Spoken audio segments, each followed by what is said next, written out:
la rénovation, enfin le sujet du carbone, des émissions de gaz à effet de serre est extrêmement important et c'est un défi qui nous est tous posé pour les années qui viennent.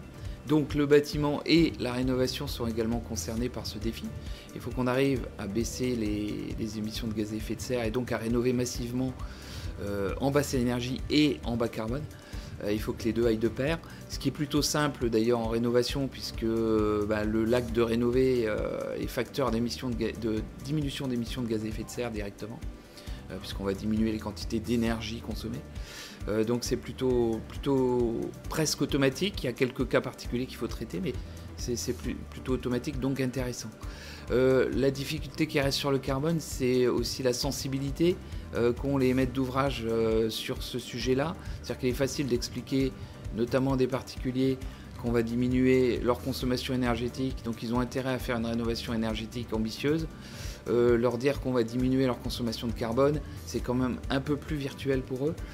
Et en tout cas, ça ne se traduit pas directement sur une facture de consommation d'énergie. Donc il y a un sujet de communication, c'est-à-dire qu'il faut réussir à embarquer le sujet carbone avec la rénovation énergétique. Donc ces deux sujets sont vraiment à traiter ensemble.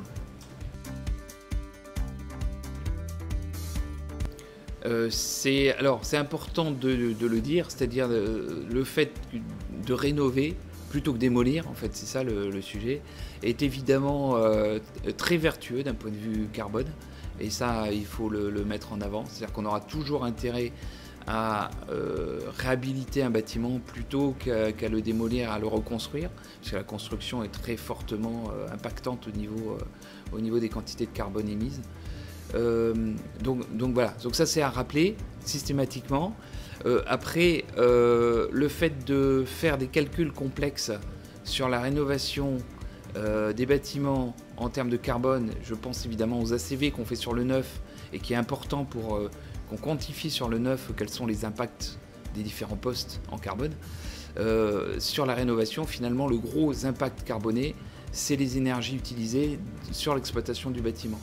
Donc il faut, en fonction, je pense, de la taille des bâtiments, pas forcément faire trop d'études en termes de calcul des émissions de carbone sur les matériaux qu'on va changer ou réutiliser sur le bâtiment, mais plutôt s'intéresser à l'exploitation de ces bâtiments, aux quantités d'énergie émises qui peuvent être facilement converties en carbone.